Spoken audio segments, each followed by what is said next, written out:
विपक्षी नेते यांना बोलण्याची संधी देत आहे। सभापती महोदय, शिंदे दोघांनाही बोलण्याची संधी देत। सभापती महोदय, आपल्या विधान भवनाला कोणत्या पक्षाचा आहे हा महत्त्वाचा नाही, आणि सगळ्या पक्षाच्या लोकप्रतिनिधीचा असो, लोक येतात, त्यांची जबाबदारी असते की आपलं हे विधान भवन लोकशाहीचं एक मंदिर आहे, आणि हे लोकशाहीचं मंदिर असताना काल ज्या पद्धतीनं आपल्या विधान भवनात ज्या पद्धतीनं मारामाऱ्या झाल्या, ह्या अतिशय आपल्याला सगळ्यांना लाजिरवाणे वाटावा अशा प्रकारचे आहे सभापती महोदय। कारण बाहेर ठीक आहे, रस्त्यावर कोणाचे भांडणं होत असतील, कोणत्या कार्यकर्त्याचे होत असतील, कोणत्या पक्षाचे होत असतील, आणि हे होत असताना काल संध्याकाळी आपल्या विधान भवनाच्या तळमजल्यावर दोन आमदारांचे समर्थक यांची बाचाबाची झाली सभापती महोदय। आणि विशेष म्हणजे पार विधान भवनाच्या आतमध्ये, गेटच्या आतमध्ये अशा या प्रकारची घटना घडली। या सगळ्या विधान भवनाच्या प्रांगणाचे आपण प्रमुख आहात सभापती महोदय। इथली कायदा सुव्यवस्था, इथं कोण आतमध्ये येतं, मकोकाचे आरोपी येत आहेत, कोण येतं, कसं येतं, हे पाहणं मी म्हणेल तुमच्या एकट्याची नाही की आपल्या सगळ्यांची जबाबदारी आहे। आणि असं असताना आपण काही जणांना सहानुभूतीपूर्वक ठीक आहे म्हणून एखादा कार्यकर्ता आपण पास देतो, हेही आपल्याला मान्य आहे, परंतु असं असताना काल ज्या पद्धतीनं मारामारी इथं झाली सभापती महोदय, हे अतिशय लाजिरवाणे आहे। आपल्याला सगळ्यांना याची गंभीर दखल घेण्याची आवश्यकता आहे असं मला वाटतं।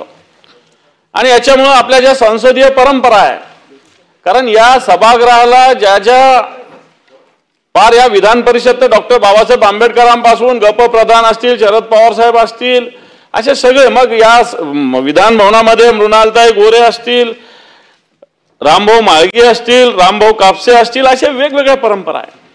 आणि असं असताना या ठिकाणी अशा मारामाऱ्या होणं मला असं वाटतं अतिशय लाजिरवाणी गोष्ट महाराष्ट्राच्या दृष्टीने घडलेली। कायदा सुव्यवस्थेचा प्रश्न आहेच, पण तो प्रत्यक्षात आपल्या विधान भवनापर्यंत सभापती महोदय येऊन पोहोचलेला आहे। आणि विशेष म्हणजे जे कोणी इथं जितेंद्र आव्हाड असतील नाही तर पडळकर असतील, या दोन जणांच्या कार्यकर्त्यांच्या ज्या मारामाऱ्या झाल्या सभापती महोदय, ह्या जर बघितल्या तर आपण त्याचे व्हिडिओ सुद्धा बघितले। एक आमदार, तोही सत्ताधारी पक्षाचा, त्याचे व्हिडिओ समोर आहे की त्याला उचकवतो की याला मारहाण कर, आणि ती मारहाण होते सभापती महोदय। आता मारहाण होत असताना बाहेर एखाद्या वेळेस पोलीस एकाची बाजू घेते मी समजू शकतो, पण तो विधान भवनाच्या आवारात तरी या सुरक्षा व्यवस्थेनं एकांगी बाजू घेतली नाही पाहिजे सभापती महोदय। कारण एक जणाला अटक केलं जातं, एक जणाला नंतर त्याच्यावर कारवाई होते का नाही होते मला माहिती नाही, एक जणाला पोलीस प्रत्यक्षात तंबाखू मळून देतात सभापती महोदय, आणि दूरचित म्हणजे वेगवेगळ्या पद्धतीनं चॅनलवर अशा पद्धतीनं ह्या सगळ्या गोष्टीचं वार्तांकन होतं सभापती महोदय। आणि म्हणून ज्या पद्धतीनं या घटना घडलेल्या ह्या अतिशय दुर्दैवी आहे।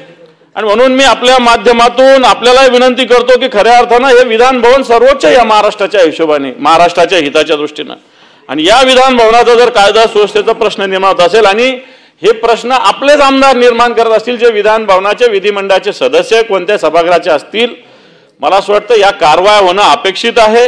निष्पक्ष पद्धतीने या कारवाया होण्याची आवश्यकता आहे सभापती महोदय। काही जणांवर कारवाया झाल्या तर काही जणांवर नाही झाल्या, अशा पद्धतीने या गोष्टी झाल्या आहे, आणि म्हणून याच्यावर 289च्या माध्यमातून चर्चा आवश्यक आहे। कारण आताच्या घडीला या राज्याची कायदा सुव्यवस्था ही वेगवेगळ्या ठिकाणी तर खराब होती, परंतु प्रत्यक्षात विधान भवनात जर अशा पद्धतीने परिस्थिती निर्माण झाली तर मला असं वाटतं सभागृहाचं कामकाज थांबवून याच्यावर 289 चर्चा करण्याची आवश्यकता आहे, अशा प्रकारचं माझं मत आहे सभापती शिंदे महोदय। मी